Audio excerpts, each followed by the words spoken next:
This is another horny Xander horny episode. Correct. Which, those are pretty fun. I like the other one more. Spoiler alert. The ultimate Xander horny episode is later this season. Oh, really? I Yeah. thought Praying Mantis would be like top tier. Oh my Xander god. horny. No, you've never seen a Xander like this one. Okay, well, that's exciting. All right. Well, episode 4, Inca Mummy Girl, October 6th, 1997. That's right. That night was the American League Division Series. The Indians beat the Yankees, and the Indians went on to lose in the World Series to the Florida Marlins. Candle in the Wind 1997, back at the top of the chart slogan. Very exciting. Hey, Kiss the Girls debuted at #1 at the box office. You familiar with that movie? Nope. That's a franchise we could cover, brother. Okay, that's exciting. Because Morgan Freeman plays a fella named Alex Cross in that film. And so that's a murder mystery with Ashley Judd. But then they made a prequel to it called Along Came a Spider. And Morgan Freeman reprises the role of Alex Cross in that movie. And then they tried to reboot the franchise way later with Tyler Perry as Alex Cross. Yeah, so there's 3 in total. Yeah, that's right. All right, well, that could Got be to fun. cover them Alex Cross films. All right, but I didn't see that in theaters. I was going to the theaters every week at this point. At number 8 at the box office debuting was Oliver Stone's U-Turn. Could you believe that? I was fucking 11 years old. Just like, can I go see the new Oliver Stone movie?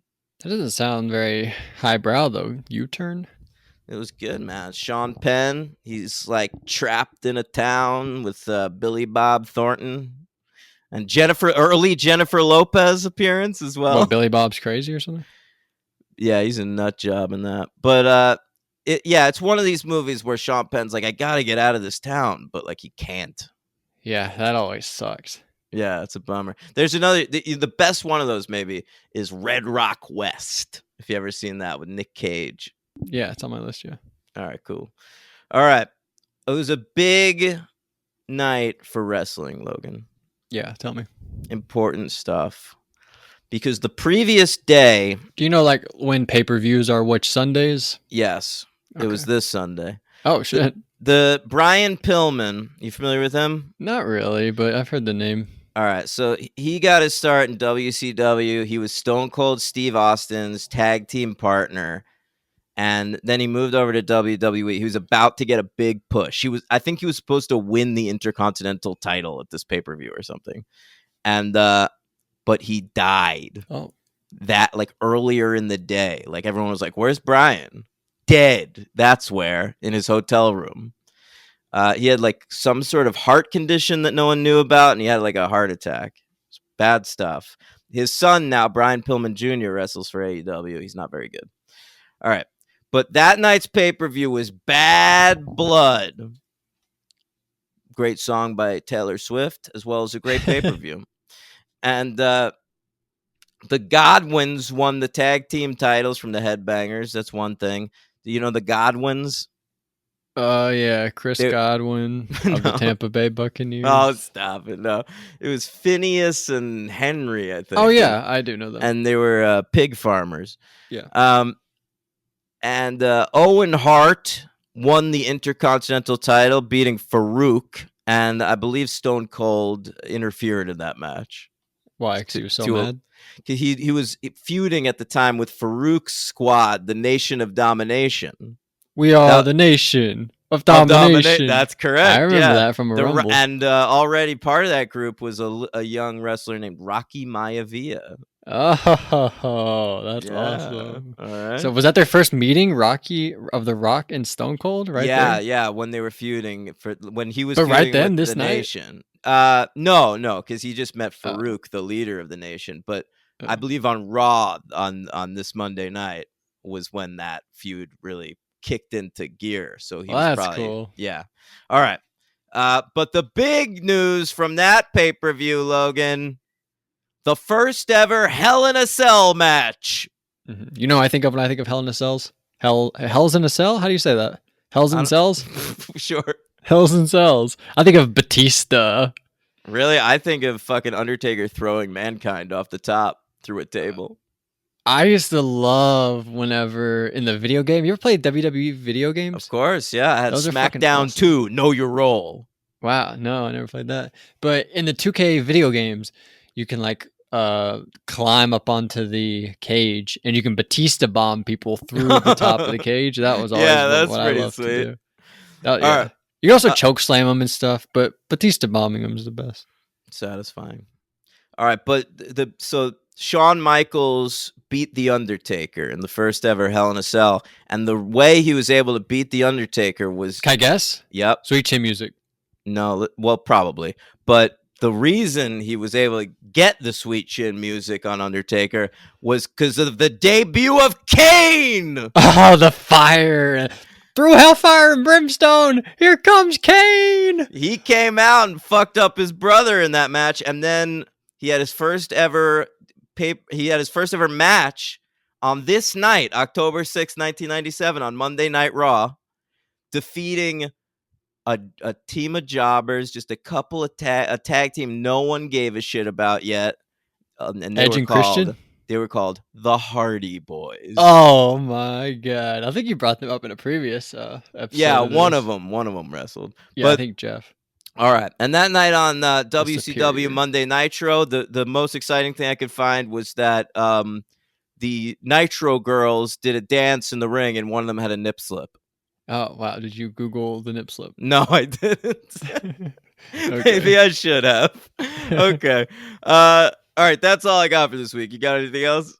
No, I don't have anything. Okay. Not very exciting week except for wrestling. Yeah, basically, you're right. Yeah. And baseball. Right. And kiss the girls. All right. All right. So So the writers, Matt Keane and John Rankenmeyer. Joe Rankemeyer, yeah. Oh damn, I wrote it down wrong. Joe Rankemeyer. This is their second and final episode of Buffy. What was the other one? They wrote The Pack. Oh, wow. Okay. These are sort of similar. Yeah, they have a style. Especially they both open at the zoo. One's a zoo, one's a museum. It's like a school trip. I think perhaps this episode was written for season 1, and then they rewrote it for season 2 just to like add some new characters and shit. But and it's directed by Ellen S. Pressman, who also is doing her second and final episode of Buffy. She had previously directed The Puppet Show, where we talked about how bad the direction was. Yeah, probably better in this. I don't know. Was it that good in this one? It's kind of bad here too, but what are you gonna do? What are you gonna do? All right, but this one opens up. We're out on a school field trip, and we're going to a museum. We're learning about South America, and we're also getting foreign exchange students in this episode. I don't know how long they stay, but they're 2 here for this weeks. week. Oh, 2 weeks. Are they in next week's episode? No, they're Oh, not. okay. That would have been kind of cool. They're like packing up. You see them leaving or something in the background. Just Sven getting on an airplane. Oh man, fruit drinky, fruit drinky. Oh, that was like one of the best lines of this episode. So that's what we've got: foreign exchange students. We've got the museum. We've got this kid, Rodney Munson, and you think he's the bad guy because he growls at somebody for no reason. But no, he's just a normal student who growls at people. Yeah, played by Clayne Crawford. You familiar with this actor? No. He's like a real actor now. You remember when they did a Lethal Weapon TV show? Yeah. He played the Mel Gibson role on that. Wow. Who was Donald Glover? Damon Wayans, I want to say. No. Yeah. Wait, Danny Glover, not Donald Glover. I believe it was Damon Wayans. But Junior? also, no, the old guy. Because remember, he's too old for this shit. Oh, fuck yeah. You're right about that. Yeah. That would be weird. So, but I first came to know him on a show called Rectify, and that was a great show on the Sundance Channel that I would recommend to anybody. And I thought he was great on that show. And then it was mind blowing when I later found out that he was the dude from Inca Mummy Girl. Yeah, you didn't recognize him immediately? No, because he's like handsome and older and he has a beard now. Like he's a hunk. But back at here, he looked like a fucking weirdo. Yeah, he's just growling at his classmates. Yeah, and he has braces. Yeah. Well, the mummy steals them. No, that's Rodney. Wait, who are you talking about? No, the mummy doesn't steal his braces. The mummy kills. Oh, right. I'm sorry. Yeah. Sorry, I'm stupid. So yeah, we meet the Inca mummy girl, and she's laying there, and she has. That wasn't that funny. I like that she's laying there. And she has a plate that has a curse on it, and he goes in there. By he, I mean Rodney, and he picks it up and he breaks it, and I guess that wakes up the mummy, so she kills him, right? That's right. Yeah. And so that's not good. At school the next day, they're like talking about, is Willow kissable? And Xander's like, no. And then she comes in all sad because Rodney's dead. And they're like, oh, well, I guess he's dead because of the. Well, she also overhears Xander say that shit about not wanting to kiss her ever. Yeah, but what's she more sad about? I think that. More than her friend dying? They seem kind of close, her and Rodney. Rodney? I don't believe so. I think he was just like a weirdo that went to their school. No, they should be used to people from this school dying by now. Yeah, you're right. This is like the school from 13 Reasons Why. Everybody's dying up at this school. So they put together he must have died because of the museum. He was like being weird at the museum. And so they go there. They notice the plate's broken. And now they have their mystery, right? Yeah. And they get attacked there. Oh, who do they get? Oh, the security guy. Yeah, he pops out and he's like, hey, what are you guys doing? And then they like, oh my God. And they run off. But that guy was actually the good guy, right? Yeah, and he's Jacob's dad from Twilight. Yeah, this is Jacob's father. You'll remember him. He is in the wheelchair. Yeah. In the first Twilight. Native American fella. But in this, he's playing Brazilian, I believe. Or Peruvian. South American. I believe Peruvian. Oh, is that Peru and South America, probably? Yeah, it is. Okay. So, yeah, he's a guy that is supposed to ensure that the mummy stays mummied. Yeah, he's on what? On lookout. Yeah, he's the bodyguard, the mummy bodyguard. Yeah, and so yeah, we get that, and we learn Buffy is supposed to go to the bus stop and meet her foreign exchange. Does every single person have a foreign exchange student? No, I don't think Willow but yeah, I think you have to so, sign up for it or something. I bet you Snyder signed her up for this because it's a fucking school activity. Yeah, you're probably right. And Cordy, didn't he sign her up for the science fair? What? He signed her up for the science fair, that one episode? Something like that, yeah. So, yeah, Cordelia just wants to fuck hers.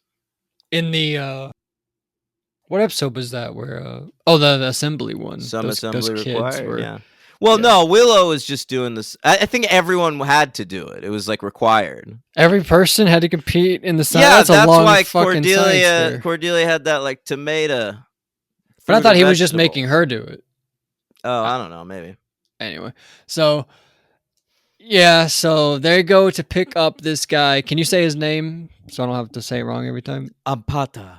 All right, they go to pick up Ampata, and there is a woman calling his name, and he goes over there, and she kills him and takes over his body. Well, I guess doesn't take over his body, takes his identity. Takes his youth. Oh, is that what happened? Oh, I guess so. She's a mummy.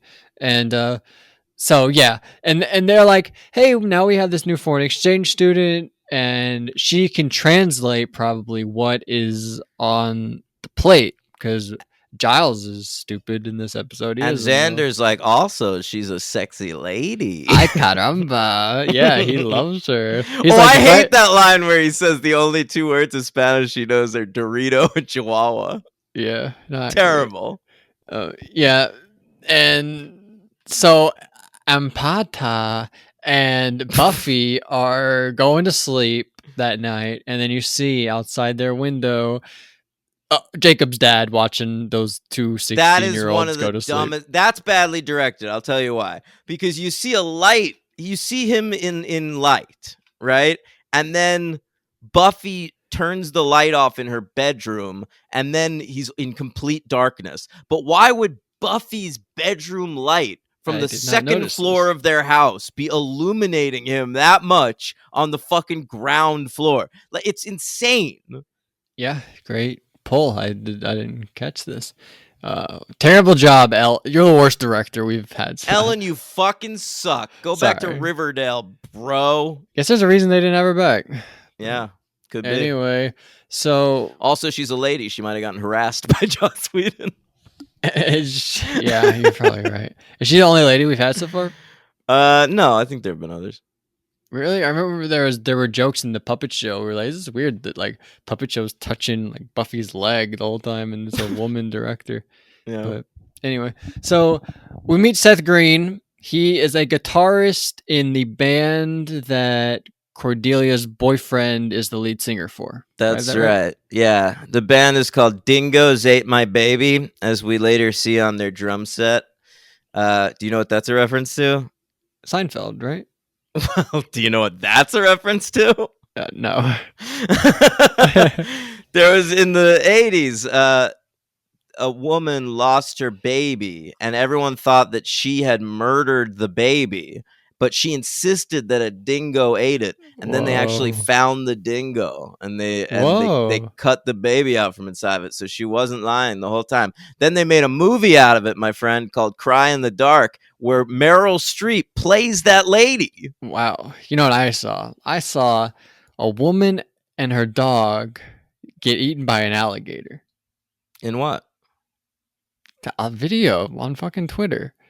Oh, It stopped like right before they died, but a fucking alligator comes swimming up. A woman's walking her dog right next to this fucking swamp she lives next to, and alligator swims right up, goes after the dog. Dog, I don't know, and then the video cuts. But I assume she falls down and dies. And yeah, pretty nuts stuff. I don't know why you're walking your dog next to a swamp, but I don't want to victim blame. But all right, I've got more to say about this. Yeah, what do you got? Oz is wearing that's Seth Green's character, Oz. Oh, I don't think I learned that. Yeah, it's in the credits, but I don't know if they say it out. Or yeah, the Devin calls him that, the lead singer of the Is band. that like an Australian thing too? Are these guys? Are these Australian? Are they Australian? No, I think they're just like very into Australian shit. We later find out that his last name is Osborne. That's why his name is Oz. But I don't like that he's wearing a New York Islanders shirt in the scene. That bothered me. Where are they? Do we know that? They're in California, Sunnydale, California. So it's weird already. But why Islanders? It's Rangers, bro. Why the hell is Angel deciding to live his life in California? Because he wants to be near the Slayer. That's it? Yeah, man. We later see flashbacks that show why he moved to California. How old was Buffy when she started being the Slayer? 16. Oh, really? This is like the beginning of her time. Yeah. So at her old school, she was just a fucking psycho kid burning down her school, or was she the Slayer then? No, she was the Slayer. She was like the right. Slayer the last couple months. We didn't see her get her powers, right? We did in the movie. Oh, I forgot that's canon. You're right. Yeah. Yeah. Sorry. All right. So anyway, I'm not done with the scene. Right. Yeah. Also, Devin is another new character. That's the dude Cordelia is dating. That's the lead singer of this band. Is that actually him singing? No. The music is all done by a band called 4 Star Mary, and they're just like lip syncing over 4 Star Mary songs. But the dude who plays that character, Jason Hall, he's another one who doesn't act anymore, my friend. He is an Oscar-nominated screenwriter. Whoa, for what? He wrote American Sniper. Wow. How about that shit? That probably shouldn't have been nominated for Best Screenplay. Well, what are you going to do?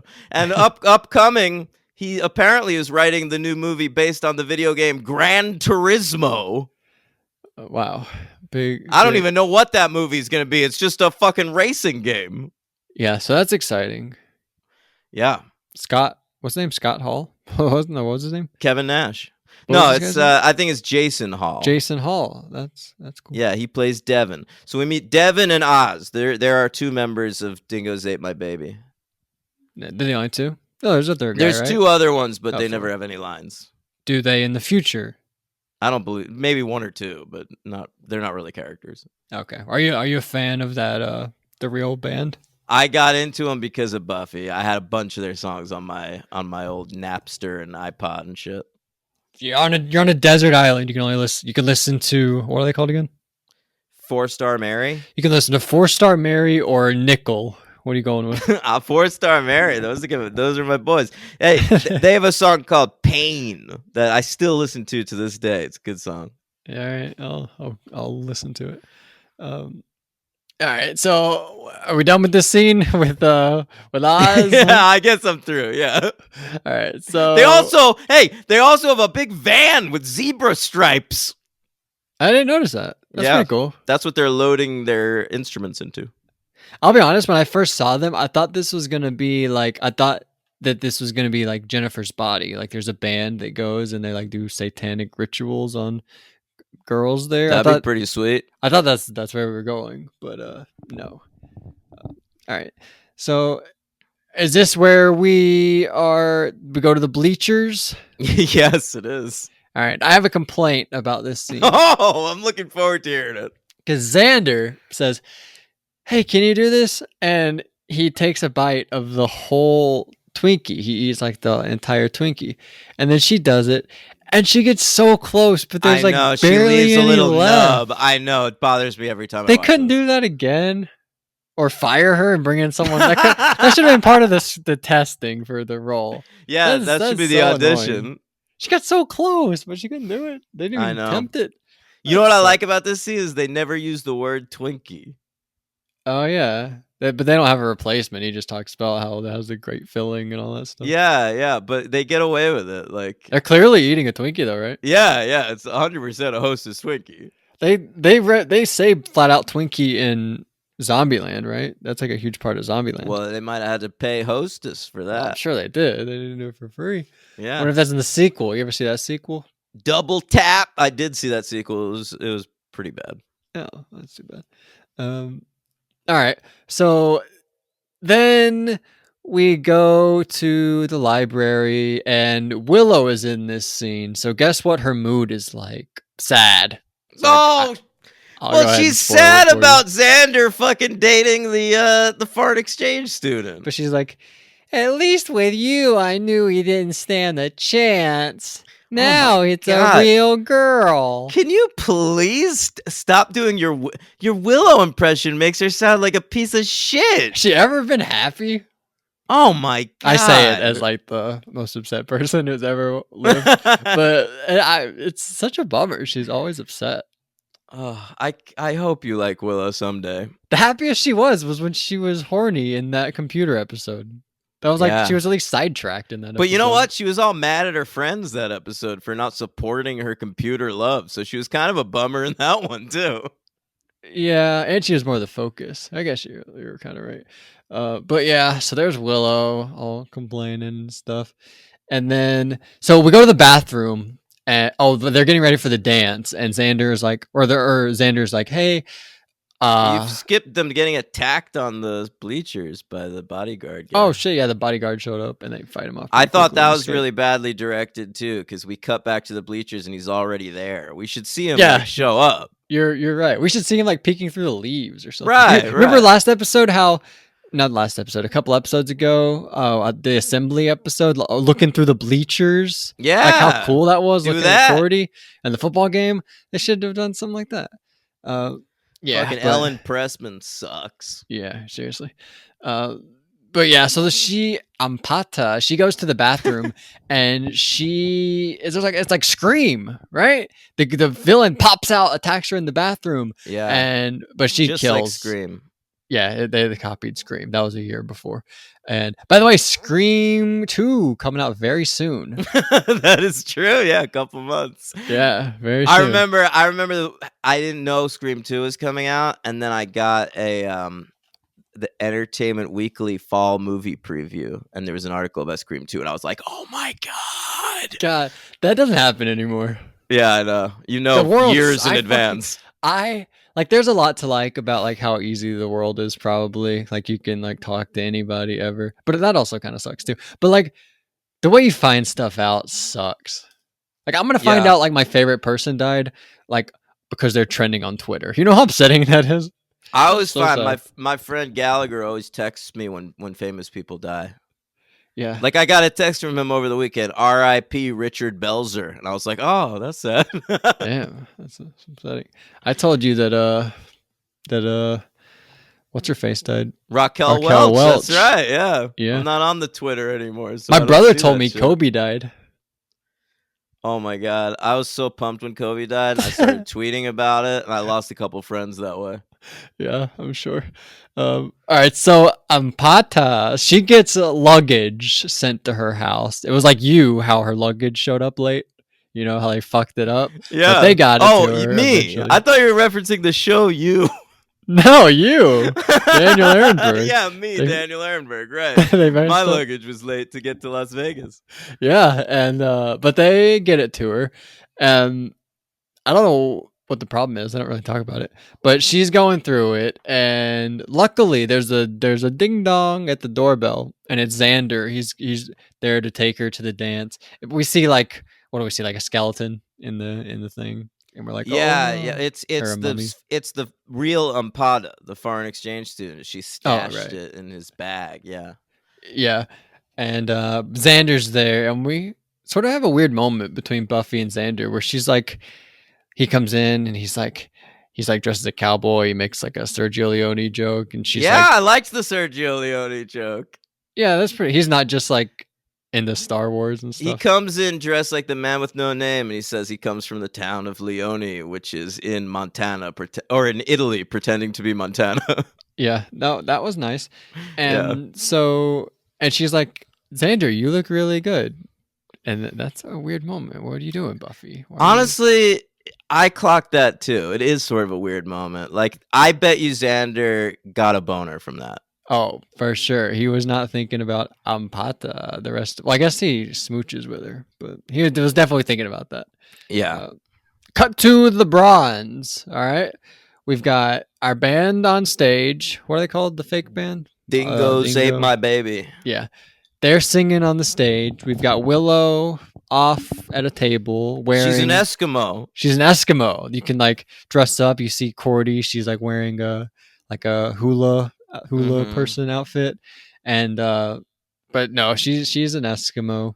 And this is my favorite part of the episode: the punchy fruit drinky. That was so hilarious. She is amazing, and and I love that Sven, her foreign exchange student, is like, I have the stupidest person ever. The person that I have is dumb. Why couldn't they give me somebody better? Yeah. I He ends love up that. hooking up with Cordelia's friend. Yeah, she puts like her on the like a grenade. You know they give like in Jersey Shore. She ends up giving like her the grenade, and they like hit it off. Right? I never watched Jersey Shore, so I don't What are you get that talking about? You never watched reference. Jersey Shore? No. Oh, it's like when you don't want one, so you give it to your friend. Oh, that's a grenade? Yeah, that's what they call it. Okay. And they take one for the team. So Is that's that what she- that Bruno Mars song is about? Yeah, I'll catch a grenade for you. I'll take the like loser The friend. ugly girl? Yeah, exactly. That happened all the time on Jersey Shore. Pauly D and Vinny, they were like, "I'll take the ugly one. You can take the hot one." Ugh, that is so fucked up. I love that show. It's a great show. When they go to Italy, great season. All right, I think season 4. I'm pretty sure. I'm not actually positive. And then so they go to Giles shows up at Buffy's house. Is this the first time he's ever been at Buffy's house? No, he showed up there and never kill a boy on the first date. Oh, Gave her shit. that beeper. If the Yeah. apocalypse comes, beat me. Okay. Well, he shows up there, and he's like, "Hey, we found a guy in the bathroom that was mummified, and that was the bodyguard, and he was like a good guy. So we need you. We have to go get Ampata, because she's bad, probably." Right. And so they rush over to the bronze. The idea is that she's gonna drop Buffy off at the bronze to like get Ampada, and he's gonna go to the museum and try to piece the cursed thing back together. Right. I would really like a Giles centric episode. Well, you're gonna get one in 2 weeks. Because you're right, he always just like, all right, you guys go do this, I'll do that. And then he shows up, he's like, I have the information. I want a little bit more Giles. I guess we saw Jenny and Giles at a baseball game or a football game, but I want a little more. We'll see. 2 weeks. 2 weeks, right. my friend. So we go to the bronze and we learn that I didn't know if Seth Green would be important or not, but apparently he will be because he seems to be digging Willow. He's like on the stage, like, hey, who's that cute girl over there? And they're like, who? Cordelia or something like that. Yeah. And they're like, no, the other one, the one he says the Eskimo. The Eskimo. And there you look and it's Willow, obviously. And he tries to talk to her later on, but she's like on the run. Yeah, they're off adventuring. And she's, who's that girl? Yeah, I love that Jess. shit. No, Oz is an important character. Yeah, he's gonna be with us. Yeah, I assume so. And so Ampada, she goes and she finds another guy on the stairs, and she's like, "What? I didn't really understand this. What was her plan here? She was to transport into this guy. She now? needs to take somebody's youth because she's getting mummied again. Oh, but right. She doesn't want to do it to Xander, so because she likes Xander genuinely. Oh, I didn't know that. So she wants to get rid of. She takes this kid. And we don't know his name yet, but this is a character named Jonathan, and he's another important character. Oh shit! Did he say anything? Oh yeah, he does. He says like, "Aren't you with Xander?" Like, yeah, he's my friend, and aren't you? So I guess they're kind of pals, or they know of each other. Did you recognize the actor? No idea. Oh my god. Okay, this is Danny Strong. And I know that person. He still acts. He has a recurring role on Billions. But he also has turned into a writer-director of some note, Logan. He wrote Recount and Game Change, the two HBO movies that won a lot of Emmys. Game Change had Julianne Moore in it as Sarah Palin. He wrote Lee Daniels' The Butler. He wrote Hunger Games Mockingjay 1 and 2. He co-created the fucking show Empire. And he created and wrote and directed a couple episodes of the Hulu miniseries Dope Sick, which I thought was fucking great. All right. Well, none of those credits really mean anything, but that's neat. Those all mean a lot. And I'll tell you another credit. He once was in the DVD department of Barnes & Noble, and I introduced myself to him. How was he? He was one of the shortest people I've ever met in real life. Was he nice is what I mean? Oh, he was insanely nice. So I went up to him and I was like, let me not bring up Buffy right away. So I was like, that I really liked Recount, and he only wrote that. So he was like, this guy's a real fan. She just like whistled the theme song in the other aisle. No, but then I told him, Logan, that I had written my undergraduate thesis about Buffy the Vampire Slayer. Well, so you go up. All right, I'm not gonna immediately bring up Buffy, and then like 30 seconds in, you're like, my thesis. No, we like got into a whole conversation. He was a really nice guy, and then I was like, all right, well, he's nice. Let me bring this up, and he really wanted to hear about it. He was receptive to it, and we talked for like probably 20 minutes. Yeah, I'm sure people love that sort of stuff. Some people, I would love that kind of stuff. Yeah, yeah, that's really cool. For sure. Shout out to Danny Strong. Good guy. Who is he again? He plays a character named Jonathan Levinson. Who was that in this episode? Oh, he's the guy who's he's the dude Ampada is gonna steal his youth. Right. So yeah, then she kisses Xander, but nothing happens. What happened? She breaks away before it gets too deep. She's like, I can't do this to Xander. I like him. They kissed for a long time, I thought. Yeah, I don't know that the lengths of the kisses really make sense in this. Should have had like a timer. Yeah, because she breaks away. She kisses like Rodney, and it's like happens immediately. Yeah, right. Yeah, you're exactly right. Well, I guess we don't really see it, but So then we fight them, and is it Ampada? Is that her name? Yeah. She puts Buffy and Giles inside a tomb, and you're like, oh shit, they're dead, right? Like we're probably never gonna see those guys ever again. If this was like a buried alive match, I Ampada like to won. think about Buffy and Zan and Giles being in that closed space together. Might have been Yeah, sexy in there. yeah, I like to think not. He's with Jenny at this point. You're right. You're right. I'm sorry. Yeah, go on. So yeah, and then her arms get ripped off. What happened there? Well, she's gotten so like she's lost enough of her youth now that she's just like a mummified corpse again. So when Buffy goes to fight her, she basically like turns into dust and her arms come off. Yeah, well, that was pretty upsetting because I kind of liked Empada a little bit. She's kind of cool, but I'm very good with her being a one episode character. I like her fine. Me too, but it was a gruesome death. I thought Oh that was well, just upsetting. you know what? She tried to kill Xander. She tried to No, kill, she stopped herself.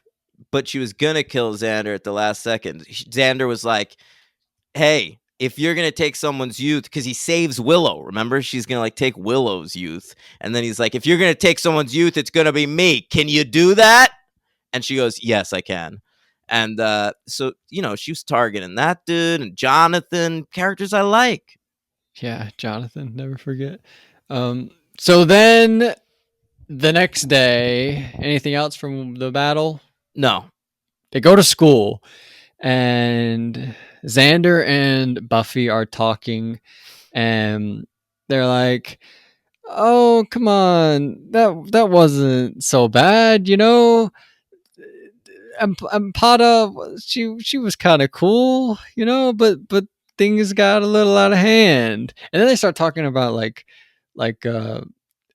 how she had to give up her life at the end, and then how Buffy had to give up her life, but then Xander, you saved me. so what do you think? You think they're setting up a Buffy Xander romance? Well, it seems like where we're going. Like halfway through the episode, we had that moment where she's like, "You look nice," and then at the end, it ends where they're talking about how this, like everything went to hell. But Honestly, that's part of why I think this episode was originally written for the first season. yeah, it does feel out of place a little bit. Yeah. Yeah, I didn't really understand. There's what they were also going no for. Angel in this episode, and Angel is in every episode of season 2 except this one. I thought that halfway through because you told me last week he's in every single episode, Yeah. and I was like, "Are they really going to like fit Angel into this episode somehow?" But no, there's no Right. Angel. There's no Mom. There's no Snyder. No Jenny Calendar. It's a weird app. Weird. Yeah, Jenny Calendar's not a character really yet. Probably didn't that Yeah. happen this season? Really? What happened in I, Robot You Jane last season? But mostly, like the real stuff with her and Giles has been this season. I mean, yeah, she was in the first 3 episodes, so she's like very much a recurring character. Yeah, it is weird. You might be very right about that. I wasn't that into it. I mean, I'll give it 3 stars. I guess it was Buffy. Yeah, you know. I don't know. It's kind of a 2, but I'm gonna bump it up to a 3 just because it has the first appearance of Oz. I don't think I've given it 2 yet. Even The Harvest, I think I gave it 3 too. Yeah, you give it ones. I Robot You Jane, you give it 1 too. Yeah, I did. Read me from the bottom of my list, and I'll place this. All right, first I'll tell you where I have it. I have it 15 out of 16. Whoa. Okay, so The Harvest is the only one worse than this. Yeah, the ones right above it, Out of Mind, Out of Sight, I Robot You Jane, The Puppet Show. I just like those better. Those are more interesting. This is the first one where I was kind of bored, where I was kind of like wanting, like I was like, all right, I know where this is going. They're just gonna defeat her. It's kind of boring. Yeah, that's fair. Yeah, and yeah. All right, so you have. Oh, I accidentally closed it. You have from the bottom to the top, I Robot You Jane, The Puppet Show, Never Kill a Boy on the First Date, Some Assembly Required. Put this under Never Kill a Boy on the First Date, third worst. All right, so the ones you have below it are Puppet Show and I Robot You Jane. Yeah, that checks out. All right, so yeah, so we had one. You think that's going to be how it is for every like one top tier, maybe not top tier, but one top half episode, one bottom half episode, basically. Maybe, but I feel like this is one of like maybe the 2 or 3 worst episodes of the season. Okay, that's comforting. That's nice. Yeah. 7.0 on IMDb. We've had some like in the 6s. I And know. the other one, 8.7, tied for the highest with Prophecy Girl. Very exciting. Wow. So yeah. My MVP is, what do you got? I just have Buffy. Give it to Twilight Oz. Dad. Oz is your MVP? Yeah. Really? Didn't even talk to the girl one time. I know, but he's awesome. Just from his looking from afar? And he looks cool. Does he? Yeah, I think so. He's Seth Green. Yeah. Well, He's Seth Green with like a cool beard and shit. when did Austin Powers? Oh, he's in the second one, isn't he? He's in the first one as well. Oh, really? Oh, Yeah. it's Mini-Me that shows up in the second one, right? Yeah. All right. So my MVP is Buffy. Yours is Oz. My LVP, I have 3 names written down. I have Willow, Ampada, just because she kind of bored me as a villain, and then the dad from Twilight because That's he was my spying LVP. on those. I feel like he's minors. terrible at his job. He fucks up in the museum. He attacks. He gets beaten by Xander on the fucking bleachers. Yeah, you're right. 1-on-1, Xander versus this dude who's supposed to be like an. We saw Xander with his shirt guardian. off a few episodes ago in the night. Was that Nightmares, right? Maybe. Yeah, right. Because he was his nightmare, and he looked good. Mm-hmm. So don't Xander. But this guy is supposed to be like an ancient guardian of good. Like you'd think he'd be a better fighter than getting knocked out in a 1-on-1 with Xander. This could just be like his like job from like 11 a.m. to like 4 p.m. What? He's I think he's in.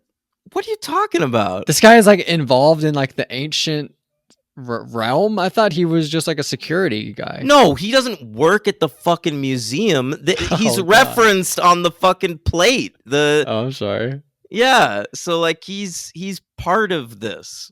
Okay, well what I just said was stupid then. I'll go with the Twilight guy also. I don't want to go Willow in 2 episodes in a row. And Ampada, she was pretty okay. Yeah, okay. So she killed that one guy, the other Ampada. She Yeah. used her voice to be like, Ampada, Ampada. And he went and she fucking killed him. So there we go. Inca Mummy Girl and School Hard. What's next week? Next week on Buffy, 2 more episodes for you. Why don't you tell me what they're about? The first one's called Reptile Boy. They're going to say reptile dysfunction. That was a Big Brother thing this last season. I assume that is about, it's like a praying mantis, but it's like a lizard. Okay. And then the second one is called Halloween. Oh, Michael Myers got to show up. Yeah, for sure. That would be good.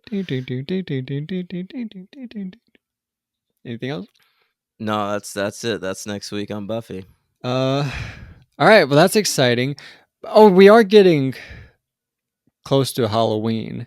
That is actually that excites me. Halloween. We've never episode. seen a Buffy Halloween before. Yeah, that is awesome. Actually, do we get a lot of stuff like that, like Thanksgiving episodes and all that? There's one Thanksgiving episode. There's like a Christmas episode or 2. But I feel like Halloween's the one they do the most. I like all the Office Christmas episodes. I feel like they always do a good job with those. Yeah, for sure. And even the British Office Christmas episode's like the best episode of that series. I have not seen that. I thought about The Office when he assigned them to like the party planning for the PTA thing. He assigned them to like create the whole PTA setup with the punch and all that. Oh, the party planning committee with like Angela and shit. Right, yeah. Yeah. Yeah, well, that's Buffy, right?